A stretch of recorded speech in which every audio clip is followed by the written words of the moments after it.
Late last night, congressional Democrats and the White House reached an agreement in principle on a bailout plan for the auto industry. CBS News correspondent Thalia Assuras is on Capitol Hill with the details this morning. Good morning, Thalia.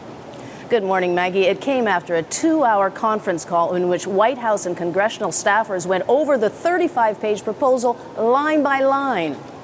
White House and congressional staffers burned the midnight oil, hammering out this rescue plan. The deal would speed $15 billion in government loans to the struggling U.S. car makers. For their part, they would develop long-term restructuring plans and submit them to Congress for approval. It would also create a car czar who would have the authority to pull back the money if the companies don't move quickly enough to reinvent themselves.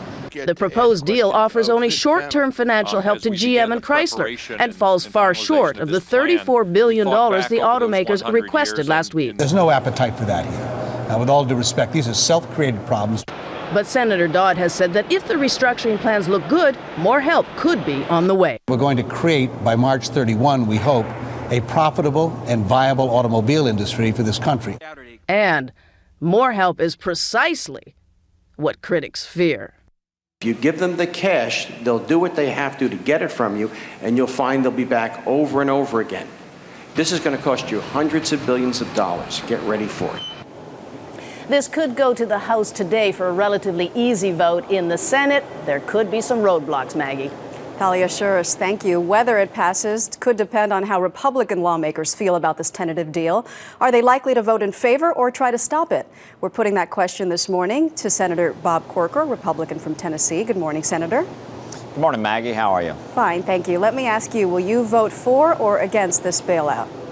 Well, you know, I always want to read the details, but based on what I know, I cannot support it. It's as if the administration has snatched defeat from the jaws of victory. There's a wonderful opportunity here to greatly reduce the GM debt through getting their bondholders to take about 30 cents on the dollar, to cause these companies to immediately get their wages in line with Nissan and Toyota and Honda and those other companies here that are being successful, and to cause the UAW to take part of what's owed to them in equity, which would again greatly reduce the amount of money GM owes. Without that, there's no way they can be viable. Senator Corker, for our viewers who aren't familiar with the details, you're talking about $62 billion of debt that General Motors has.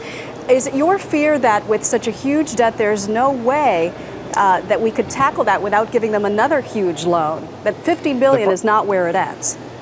That's exactly right. Look, if the U.S. government is going to be a lender, let's make sure that we get their balance sheet straight on the front end. Once U.S. tax dollars start going into these companies, it's going to be very difficult to cause that to happen. So I've tried to offer a plan that keeps them from going into bankruptcy, but I'm beginning to believe that maybe the only way for them to do what needs to happen is through that process, which we've worked to try to avoid. But I'm not sure this is going to pass. I actually thought last night that it might. I bumped into some senators on our side that, you know, from time to time have a tendency to lean and do these kind of things. I don't know that this is going to pass, and there are some Democratic senators that are not present. So my sense is we may be back to page one. I don't know. We'll see in a few days, certainly. All right. In the last 20 seconds, if it does pass, this is just intended to keep GM and Chrysler afloat until March 31st.